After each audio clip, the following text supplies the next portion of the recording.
آدم علیہ السلام کے بعد 1000 سال تک توحید پر قائم رہنے کے بعد ان لوگوں میں بت پرستی اس طرح شروع ہوئی کہ ان برے لوگوں میں بعض نیک لوگ بھی تھے۔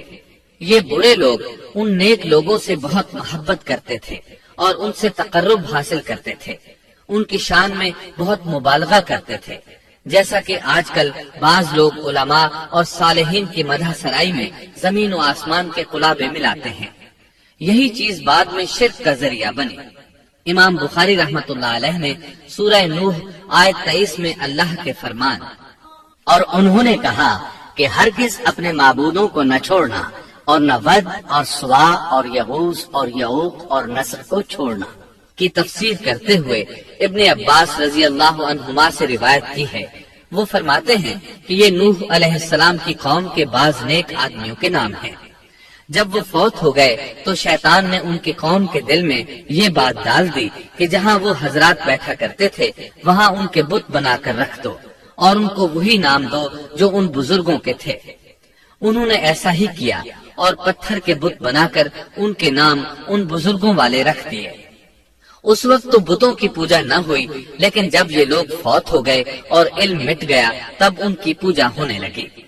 ابن عباس رضی اللہ عنہما فرماتے ہیں نوح علیہ السلام کے قوم کے یہی بت بعد میں عرب میں پوجے گئے اور اللہ تعالی کے فرمان کا یہی مطلب ہے، یعنی ان نیک بزرگوں کے بت بنا لیے گئے اور آہستہ آہستہ ان کی پوجا شروع کر دی گئی اور سب لوگوں نے ایک اللہ کی عبادت سے انکار کر دیا۔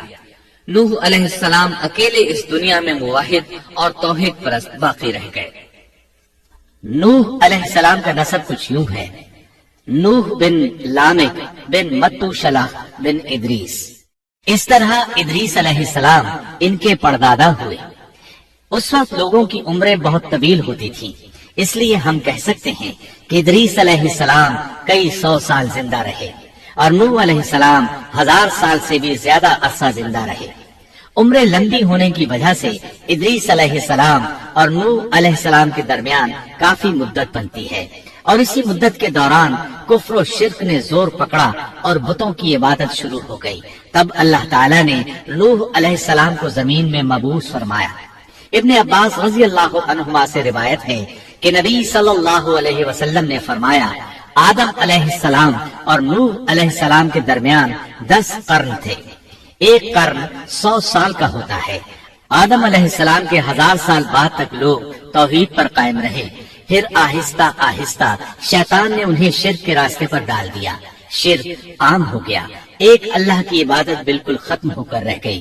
تب اللہ نے نوح علیہ السلام کو مبعوث فرمایا، انہوں نے اللہ کی طرف دعوت دی، انہوں نے بہت مشقت اٹھائی، جیسا کہ سورہ نوح میں اللہ فرماتے ہیں اللہ تعالیٰ بخشش اور رحم کرنے والے کے نام سے شروع کرتا ہوں۔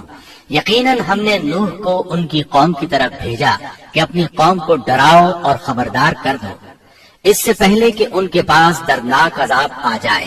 نوح نے کہا اے میری قوم، میں تمہیں صاف صاف ڈرانے والا ہوں کہ تم اللہ کی عبادت کرو اور اس سے ڈرا کرو اور میرا کہنا مانو، تو وہ تمہارے گناہ بخش دے گا اور تمہیں ایک وقت مقررہ تک چھوڑ دے گا۔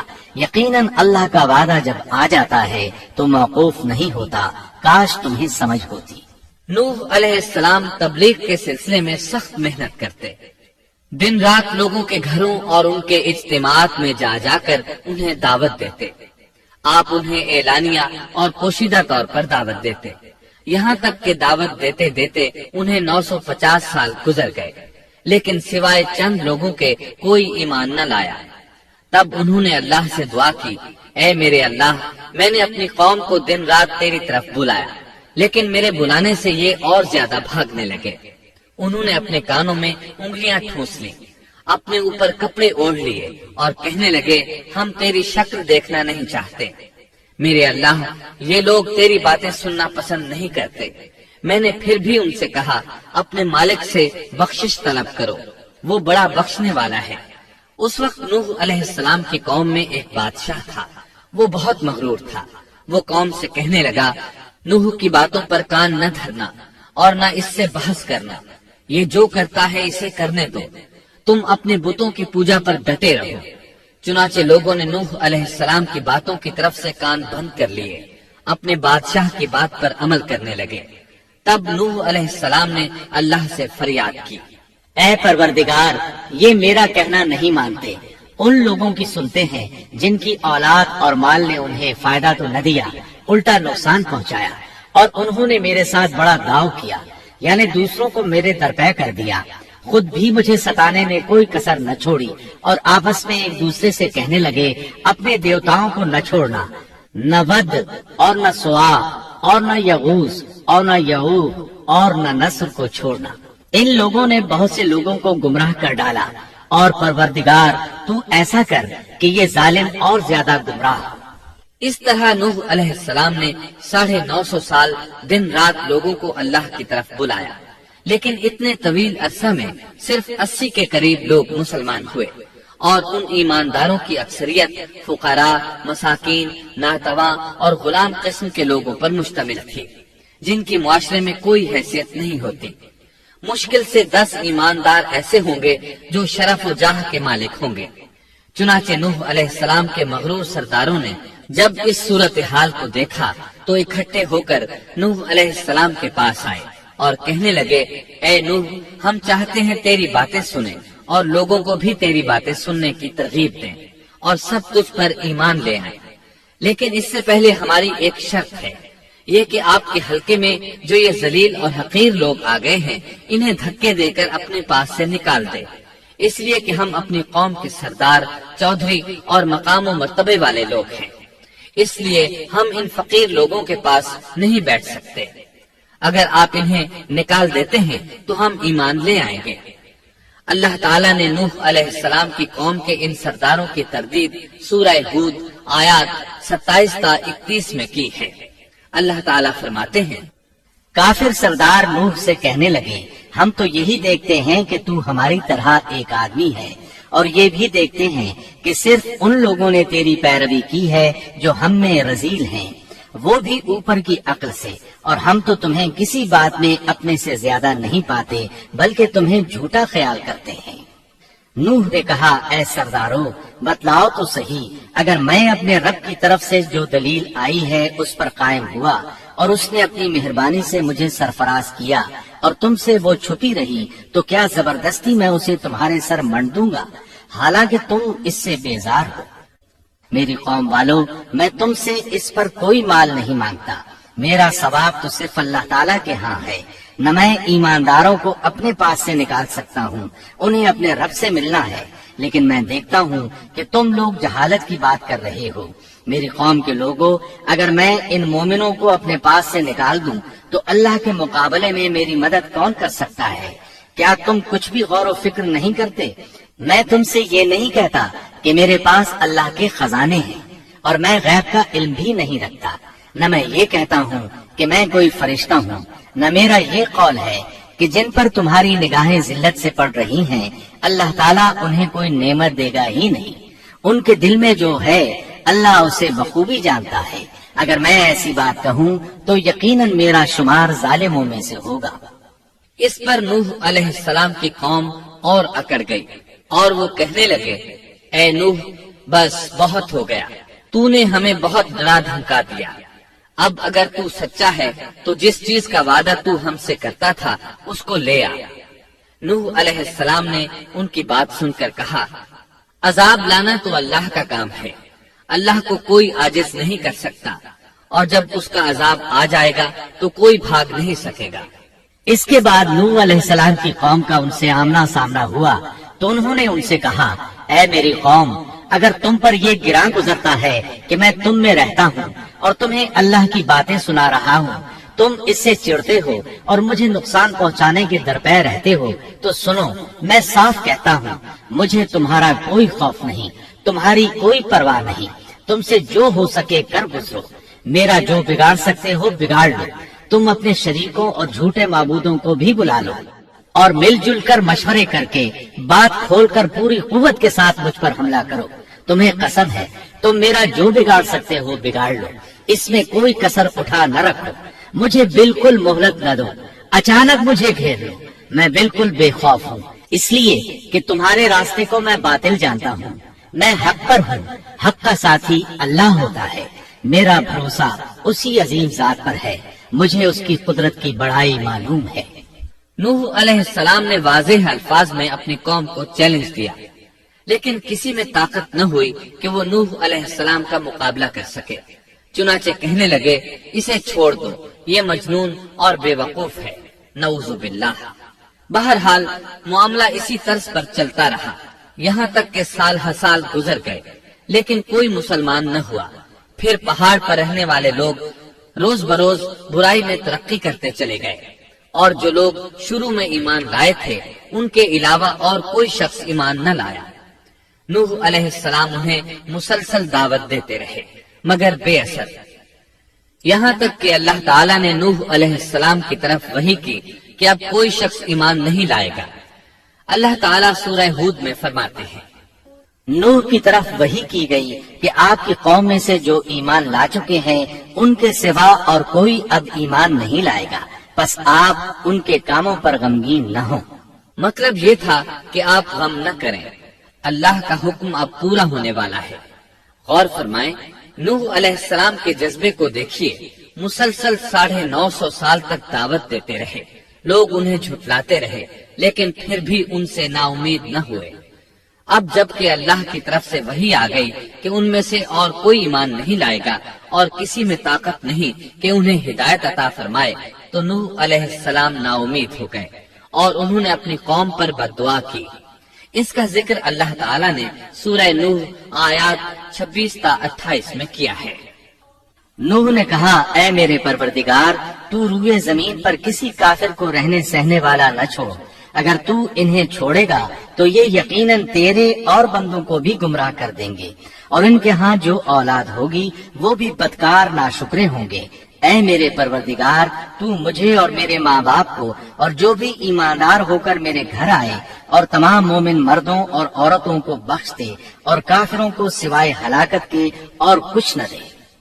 اللہ تعالیٰ فرماتے ہیں کہ جب نوح علیہ السلام نے ہمیں مدد کے لیے پکارا تو پھر ہم نے اس کی مدد کی اور اسے ایک بڑی کشتی بنانے کی وحی کی، لیکن نوح علیہ السلام نہیں جانتے تھے کہ وہ اتنی بڑی کشتی کیسے بنائے، اور نہ ہی وہ بڑھئی تھے کہ اس کام سے واقف ہوتے۔ اس لیے اللہ تعالیٰ نے ان کی طرف یہ وحی کی کہ ہماری آنکھوں کے سامنے اور ہماری وحی کے مطابق ایک کشتی تیار کرو۔ اللہ نے وحی کے ذریعے ان کی رہنمائی کی کہ وہ اس طرح کریں، اور مزید تعلیم کے لیے جبرائیل علیہ السلام کو بھیج دیا۔ وہ انہیں بتلاتے گئے کہ اس طرح کشتی تیار کرو۔ نوح علیہ السلام ایک پہاڑ پر رہتے تھے، ان کے ارد گرد درخت نہیں تھے، نہ پانی تھا، چنانچہ انہوں نے بہت سے درخت اگائے، پھر ان کو کاٹا اور پہاڑ پر بیٹھ کر کشتی تیار کرتے رہے۔ آپ بڑے بڑے تختے بناتے اور لوہا لاتے اور ان سے کیل تیار کرتے، پھر ان کیلوں کو تختوں میں ٹھوکتے، آپس میں ان تختوں کو ملاتے، یہاں تک کہ ایک بہت بڑی مضبوط اور دیو ہیکل کشتی تیار ہو گئی۔ ایک روایت کے مطابق نوح علیہ السلام نے اس کو 100 سال میں تیار کیا۔ یہ تھی وہ کشتی جسے نوح علیہ السلام نے اللہ کی ہدایت کے مطابق تیار کیا تھا۔ سورۃ القمر آیت 13 میں ارشاد ہوتا ہے، اور ہم نے نوح کو اس کشتی میں سوار کیا جو تختوں اور کیلوں سے بنی ہوئی تھی۔ نوح علیہ السلام نے دعوت کا کام چھوڑ دیا اور کشتی بنانے لگے۔ وہ لوگ جب انہیں کشتی بناتے دیکھتے تو ان کا مذاق اڑاتے، کہتے، نوح پہلے تو نبی تھا، اب بڑھئی بن گیا۔ مزید کہتے، یہ کیسا مجنون ہے کہ پہاڑ پر کشتی بنا رہا ہے۔ تعجب ہے اس پر۔ اللہ نے ان کافروں کے مذاق کا ذکر سورہ ہود آیات 38 اور 39 میں کیا ہے۔ نوح کشتی بنانے لگے، اس کی قوم کی جو جماعت اس کے پاس سے گزرتی وہ اس کا مذاق اڑاتی۔ وہ کہتے، اگر تم ہمارا مذاق اڑاتے ہو تو ہم بھی تم پر ایک دن ہنسیں گے، جیسے تم مسخرہ پن کر رہے ہو۔ تمہیں بہت جلد معلوم ہو جائے گا کہ کس پر عذاب آتا ہے، جو اسے رسوا کرے اور اس پر ہمیشہ کا عذاب اتر آئے۔ اس کشتی کا حلیہ ابن عباس رضی اللہ عنہما سے ایک روایت میں یوں آیا ہے۔ وہ بیان کرتے ہیں کہ نوح علیہ السلام نے پہاڑ پر ایک کشتی تیار کی اور اسے تارکول سے لت پت کیا۔ اسی وقت سے تارکول کا ظہور ہوا۔ اس کشتی کا طول 300 گز، اونچائی 30 گز اور عرض 50 گز تھا۔ ایک اندازے کے مطابق اس کا طول 1 کلومیٹر سے زیادہ تھا اور اس کی بلندی اور گہرائی کے بارے میں کہا گیا ہے کہ 30 ہاتھ تھی، اور یہ کشتی عام کشتیوں کی طرح اوپر سے کھلی ہوئی نہیں تھی، بلکہ جس طرح اس کو نیچے سے بند کیا گیا تھا اسی طرح اوپر سے بھی بند کیا گیا تھا، تاکہ اوپر سے جو بارش برسے وہ انہیں نقصان نہ دے، اور جس طرح نیچے والے غرق ہونے سے محفوظ رہیں اسی طرح اوپر والے بھی محفوظ رہیں۔ گویا وہ ایک گیند کی مانند تھی۔ اس میں الگ الگ 3 درجے بنائے گئے تھے، ہر درجے میں ایک دروازہ تھا، اور یہ 3 دروازے اس طرح تھے کہ ہر دروازے کے اوپر ایک دروازہ تھا۔ یہ اس کشتی کا حلیہ تھا جس کے راوی ابن عباس رضی اللہ عنہما ہیں۔ یہ کشتی آج بھی موجود ہے۔ اللہ تعالیٰ نے اس کشتی کو بطور عبرت اور نشانی کے باقی رکھا ہے، جیسا کہ اللہ تعالیٰ فرماتے ہیں، اور بے شک ہم نے اس واقعے کو نشانی بنا کر باقی رکھا، بس ہے کوئی نصیحت حاصل کرنے والا۔ اس صدی میں علماء کے ایک گروہ نے اس کشتی کو ترکی کے ایک پہاڑ پر پا لیا ہے۔ اب وہ 2 ٹکڑوں میں تقسیم ہو چکی ہے۔ اس کا حلیہ وہی تھا جو بیان ہوا۔ اللہ کا فرمان سچا ثابت ہو گیا کہ ہم نے اس کو نشانی بنا کر باقی رکھا ہے۔ اس کے بعد طوفان آیا۔ اللہ تعالیٰ نے نوح علیہ السلام کو اس طوفان کے ظہور کی ایک نشانی اور علامت بتلائی تھی۔ نوح علیہ السلام کے گھر میں ایک تنور تھا۔ اللہ نے فرمایا، جب یہ تنور جوش مارنے لگے اور پانی اس سے ابلنے لگے تو سمجھ لینا اللہ کا وعدہ آ گیا۔ چنانچہ اس وقت مومنوں کو اور اپنے اہل و عیال کو اور زمین پر بسنے والے تمام جانوروں کا جوڑا جوڑا اس کشتی میں سوار کر لینا۔ تنور سے کیا مراد ہے، اس کے متعلق مفسرین میں اختلاف ہے۔ بعض کہتے ہیں کہ اس سے مراد ایک چشمہ ہے جو زمین سے نکلتا ہے، لیکن راجح روایات کے مطابق اس سے مراد معروف تنور ہے جس میں آگ جلا کر روٹیاں پکائی جاتی ہیں۔ یہ تنور نوح علیہ السلام کے گھر میں تھا، اور اسی کو اللہ نے طوفان کے آنے کی علامت بتایا اور فرمایا کہ جب یہ پھوٹ پڑے اس وقت ہر چیز کا جوڑا جوڑا کشتی پر سوار کر لینا۔ اللہ تعالیٰ سورہ ہود آیت 40 میں فرماتے ہیں، یہاں تک کہ جب ہمارا حکم آ پہنچا اور تنور ابلنے لگا، ہم نے کہا اس کشتی میں ہر قسم کے جوڑے دوہرے سوار کر لے، اور اپنے گھر کے لوگوں کو بھی سوائے ان کے جن پر پہلے سے بات پڑ چکی ہے، اور سب ایمان والوں کو بھی۔ اس کے ساتھ ایمان لانے والے بہت ہی کم تھے۔ کشتی میں سوار ہونے والوں کی تعداد 80 بتائی جاتی ہے۔ چنانچہ جب تنور جوش مارنے لگا تو نوح علیہ السلام کشتی میں سوار ہو گئے۔ کشتی ان کی بستی میں لوگوں سے دور پہاڑ پر تھی۔ اللہ کی قدرت کہ تمام قسم کے جانور بھی کشتی کے پاس آ گئے۔ نوح علیہ السلام نے انہیں بھی سوار کر لیا۔ اللہ تعالیٰ سورۃ القمر آیات 11 اور 12 میں فرماتے ہیں، بس ہم نے آسمان کے دروازوں کو زور کی بارش سے کھول دیا اور زمین کے چشموں کو جاری کر دیا، بس اس کام پر جو پانی مقرر کیا گیا تھا خوب جمع ہو گیا۔ آسمان سے نازل ہونے والا اور زمین سے نکلنے والا پانی کتنا تھا اس کا اندازہ اللہ ہی کو ہے۔ بہرحال اس پانی نے زمین پر رہنے والے انسان، چوپائے، حیوانات، غرض ہر چیز کو غرق کر دیا۔ اس بارے میں اللہ فرماتے ہیں، نوح نے اپنی قوم سے تنگ آ کر ہمارے حضور دعا کی، ہم تو ہیں ہی بہترین طور پر دعاؤں کے قبول کرنے والے۔ فوراً ان کی دعا قبول کر لی اور اس تکلیف اور ایذا سے انہیں بچا لیا جو انہیں کفار سے روزمرہ پہنچ رہی تھی، اور ان کی اولاد کو ہم نے باقی رہنے والی بنا دیا، یعنی انہی کی اولاد سے پھر سے دنیا آباد ہوئی، کیونکہ صرف وہی لوگ بچے تھے جو کشتی پر سوار تھے، اور ہم نے ان کا ذکر خیر پچھلوں میں باقی رکھا۔ نوح علیہ السلام پر تمام جہانوں میں سلام ہو۔ ہم نیکی کرنے والوں کو اسی طرح بدلے دیتے ہیں، وہ ہمارے ایماندار بندوں میں سے تھا، پھر ہم نے باقی سب کو غرق کر دیا۔ اللہ مزید فرماتے ہیں، جب پانی میں طغیانی آ گئی تو اس وقت ہم نے تمہیں کشتی میں چڑھا لیا تاکہ اس کو تمہارے لیے نصیحت اور یادگار بنا دیں، تاکہ یاد رکھنے والے کان اس کو یاد رکھیں۔ یعنی پانی اتنا زیادہ ہو گیا کہ اس سے تمام شہر، بستیاں، انسان اور جانور غرق ہو گئے، یہاں تک کہ پانی بلند پہاڑوں سے بھی اونچا ہو گیا اور اتنے بلند پانی پر یہ کشتی نوح علیہ السلام اور ان کے ساتھیوں کو اپنے دامن میں سمیٹے اللہ کے حکم سے اور اس کی حفاظت میں پہاڑ کی طرح رواں دواں تھی، ورنہ اتنے طوفانی پانی میں کشتی کی حیثیت ہی کیا ہوتی ہے۔ نوح علیہ السلام کشتی میں سوار ہوئے اور انہوں نے اپنے ساتھیوں کو حکم دیا کہ وہ یہ دعا پڑھیں، اللہ ہی کے نام سے اس کشتی کا چلنا اور ٹھہرنا ہے، یقیناً میرا پالنے والا بڑی بخشش اور رحم والا ہے۔ یہی اللہ کا حکم آپ کو تھا کہ جب تم اور تمہارے ساتھی ٹھیک طرح بیٹھ جاؤ تو کہنا، سب تعریف اللہ ہی کے لیے ہے جس نے ہمیں ظالم لوگوں سے نجات عطا فرمائی، اور کہنا کہ اے میرے رب مجھے بابرکت اتارنا اور تو ہی بہتر اتارنے والا ہے۔ اللہ تعالیٰ نوح علیہ السلام کو نصیحت کر رہے ہیں کہ اللہ آپ کو اور آپ کے اہل کو نجات عطا فرمائیں گے۔ کشتی میں نوح علیہ السلام کے کافر بیٹے کے علاوہ تمام گھر والے سوار تھے۔ آپ کے کافر بیٹے کا نام کنعان تھا، وہ ایک طرف کھڑا تھا۔ نوح علیہ السلام نے اسے پکارا، میرے بیٹے اس کشتی میں آ جا اور کافروں کا ساتھی نہ بن، لیکن اس بدبخت نے کہا، میں ابھی کسی پہاڑ کی چوٹی پر پناہ لے لوں گا جو مجھے اس پانی سے بچائے گی۔ نوح علیہ السلام نے کہا، آج اللہ کے حکم سے کوئی بچانے والا نہیں مگر وہی جس پر اللہ رحم کرے۔ باپ اور بیٹے کے درمیان یہ گفتگو جاری تھی کہ ایک طوفانی موج نے اسے اپنی زد میں لے لیا اور اسے غرق کر دیا۔ نوح علیہ السلام سے اللہ نے وعدہ کر رکھا تھا کہ اللہ تعالیٰ اس کے اہل کو نجات عطا فرمائے گا۔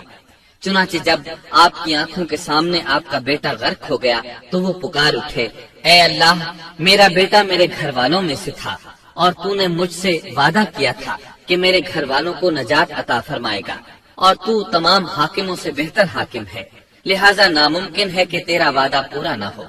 واضح ہو کہ نوح علیہ السلام کا اپنے بیٹے کے بارے میں بات کرنا بطور استفسار تھا، بطور بحث نہیں تھا۔ آپ وضاحت چاہتے تھے۔ اللہ تعالیٰ نے فرمایا، اے نوح، وہ تیرے اہل سے نہیں تھا کیونکہ وہ کافر تھا۔ کفر نسب کو ختم کر دیتا ہے۔ ایک مومن کا دوسرے مومن سے تعلق ایک مسلمان بھائی کے کافر بھائی سے تعلق سے زیادہ بڑا ہے، اور حقیقی اخوت وہ ہے جس کی بنیاد ایمان پر ہو۔ کفر تو نسبی تعلق کو کاٹ دیتا ہے، اس لیے اللہ نے یہ نہیں فرمایا کہ وہ کافر ہے، بلکہ یہ فرمایا کہ وہ تیرے اہل سے نہیں ہے۔ ہمارے لیے بھی یہی حکم ہے، کسی مومن کا کافر کے ساتھ رشتہ نہیں ہو سکتا۔ اس کے ساتھ اللہ نے نوح علیہ السلام کو نصیحت فرمائی کہ آپ ہرگز وہ چیز نہ مانگیں جس کا آپ کو مطلقاً علم ہی نہ ہو، اور ہم آپ کو نصیحت کرتے ہیں کہ جاہلوں میں اپنا شمار کرانے سے باز رہیں۔ جب نوح علیہ السلام یہ بات جان گئے کہ ان کا سوال واقعے کے مطابق نہیں تھا تو فوراً اس سے رجوع کر لیا اور اللہ تعالیٰ سے اس کی رحمت اور مغفرت کے طالب ہوئے۔ اس موقع پر انہوں نے دعا کی۔ نوح علیہ السلام نے کہا، اے میرے پروردگار، میں تیری ہی پناہ چاہتا ہوں اس بات سے کہ تجھ سے وہ مانگوں جس کا مجھے علم ہی نہ ہو۔ اگر تو مجھے نہ بخشے گا اور تو مجھ پر رحم نہیں کرے گا تو میں خرابی والوں میں ہو جاؤں گا۔ یہ دعا انہوں نے مانگی۔ اپنے بیٹے کے متعلق سوال کے علاوہ نوح علیہ السلام نے اللہ تعالیٰ کی کوئی نافرمانی نہیں کی اور نہ اپنے نفس پر کسی نافرمانی کو شمار کیا۔ کشتی نوح علیہ السلام اور ان کے ساتھیوں کو لیے پانی کی موجوں پر بلند ہو رہی تھی، اور زمین پر موجود ہر چیز، انسان، حیوانات، چوپائے، پرندے غرق ہو چکے تھے۔ ان میں کوئی بھی باقی نہیں بچا تھا۔ اگر کوئی زندہ بچا تھا تو کشتی والے۔ ابن عباس رضی اللہ عنہما سے روایت ہے کہ نوح علیہ السلام اور ان کے ساتھی 6 ماہ کشتی میں رہے، اور بعض روایات میں یہ بھی ہے کہ وہ محرم کی 10 تاریخ کو کشتی سے نیچے اترے۔ آخر اللہ کے حکم سے طوفان رک گیا۔ اللہ نے زمین کو حکم دیا کہ وہ تمام پانی کو نگل جائے۔ زمین نے سارا پانی نگل لیا، زمین خشک ہو گئی۔ اللہ تعالیٰ سورہ ہود آیت 44 میں فرماتے ہیں، اور فرما دیا گیا کہ اے زمین اپنے پانی کو نگل جا، اور اے آسمان بس کر تھم جا۔ اسی وقت پانی سکھا دیا گیا اور کام پورا کر دیا گیا، اور کشتی جودی نامی پہاڑ پر جا ٹھہری، اور فرما دیا گیا کہ ظالم لوگ اللہ کی رحمت سے دور ہیں۔ کشتی جودی پہاڑ پر جا کر ٹھہر گئی۔ اب انہیں حکم ہوا کہ سلامتی کے ساتھ کشتی سے اتر آئے، آپ پر بھی برکت نازل ہوگی اور ان قوموں پر بھی جو آئندہ آپ کی نسل سے پیدا ہوگی، اور آپ کی نسل میں سے کچھ لوگ ایسے بھی ہوں گے جنہیں ہم فائدہ تو ضرور پہنچائیں گے، پھر انہیں ہماری طرف سے دردناک عذاب پہنچے گا۔ بہت سی روایات میں یہ بات مذکور ہے کہ نوح علیہ السلام ایک لمبی مدت یعنی 6 ماہ کشتی میں طوفان تھم جانے کا انتظار کرتے رہے۔ آپ نے طوفان کے حالات معلوم کرنے کے لیے ایک کبوتر بھیجا جو واپس آ گیا، اسے پاؤں رکھنے کو جگہ نہ ملی۔ اسے دوبارہ بھیجا گیا تو وہ پھر واپس آ گیا۔ چند دن بعد اسے پھر بھیجا گیا تو وہ اپنی چونچ میں زیتون کی ایک ٹہنی لیے ہوئے تھا۔ اس سے نوح علیہ السلام نے معلوم کر لیا کہ پانی زمین سے کچھ ہی اونچا رہ گیا ہے اور درخت وغیرہ اگ چکے ہیں۔ کچھ دن بعد اسے پھر بھیجا گیا۔ اس مرتبہ وہ واپس لوٹا تو اس کے پاؤں خاک آلود تھے۔ نوح علیہ السلام نے سمجھ لیا کہ طوفان رک گیا اور زمین خشک ہو چکی ہے۔ سیرت کی کتب میں یہ واقعہ موجود ہے۔ اسی کی بنیاد پر سیرت نگاروں کا کہنا ہے کہ کبوتر کا آنا سلامتی کی علامت تھا اور اس کی چونچ میں زیتون کی ٹہنی نوح علیہ السلام کی بادشاہت کی طرف اشارہ تھا۔ اس طرح نوح علیہ السلام زمین پر اتر آئے۔ اس وقت اولاد آدم میں سے کوئی انسان سوائے ان لوگوں کے زندہ نہیں بچا تھا۔ جزیرہ عرب، فلسطین اور ان کے ارد گرد کا علاقہ غرق ہونے سے محفوظ رہا۔ ان کے علاوہ تمام زمین غرق ہوئی تھی۔ سب کے سب طوفان کی نظر ہو گئے۔ صرف نوح علیہ السلام سے اولاد پیدا ہوئی اور زمین میں ان کی اولاد کے علاوہ اور کسی کی نسل باقی نہ رہی۔ اسی وجہ سے نوح علیہ السلام کو آدم ثانی اور ابو البشر ثانی کہا جاتا ہے، کیونکہ تمام کے تمام بشر انہی کی طرف منسوب ہیں۔ سورۃ الصافات آیات 75 تا 77 میں اسی طرف اشارہ ہے۔ اور ہمیں نوح نے پکارا تو دیکھ لو کہ ہم کیسے اچھے دعا قبول کرنے والے ہیں۔ ہم نے اسے اور اس کے فرمانبرداروں کو اس زبردست مصیبت سے بچا لیا۔ اس کی اولاد ہم نے باقی رہنے والی بنا دی۔ ایک دوسرے مقام پر اللہ تعالیٰ دیگر امم اور رسولوں کے متعلق کلام کرتے ہوئے فرماتے ہیں، اے ان لوگوں کی اولاد جنہیں ہم نے نوح کے ساتھ چڑھا لیا تھا، وہ ہمارا بڑا ہی شکر گزار بندہ تھا۔ نوح علیہ السلام کے 3 بیٹے تھے، سام، حام اور یافس۔ سام کی نسل زیادہ تر سفید رنگت کی تھی اور بہت کم لوگ ان میں سیاہ فام تھے، البتہ کچھ ان میں گندمی تھے۔ حام کی اولاد کی اکثریت سیاہ فام تھی، ان میں بہت کم لوگ سفید رنگ کے تھے، اور یافس کی اولاد سرخی مائل رنگ کی تھی۔ عرب اور بنو اسرائیل سام کی اولاد ہیں، تمام حبش حام کی اولاد ہیں، ترک اور مشرقی ایشیا کے لوگ یافس کی اولاد ہیں۔ طوفان کے بعد نوح علیہ السلام اللہ کے بندوں میں 350 سال تک زندہ رہے اور وہ اللہ کے قول عبدن شکورن کے مصداق تھے۔ پھر نوح علیہ السلام فوت ہو گئے۔ راجح ترین روایات کے مطابق آپ مکہ میں دفن ہوئے۔ ایک دوسری روایت کے مطابق آپ لبنان میں دفن ہوئے۔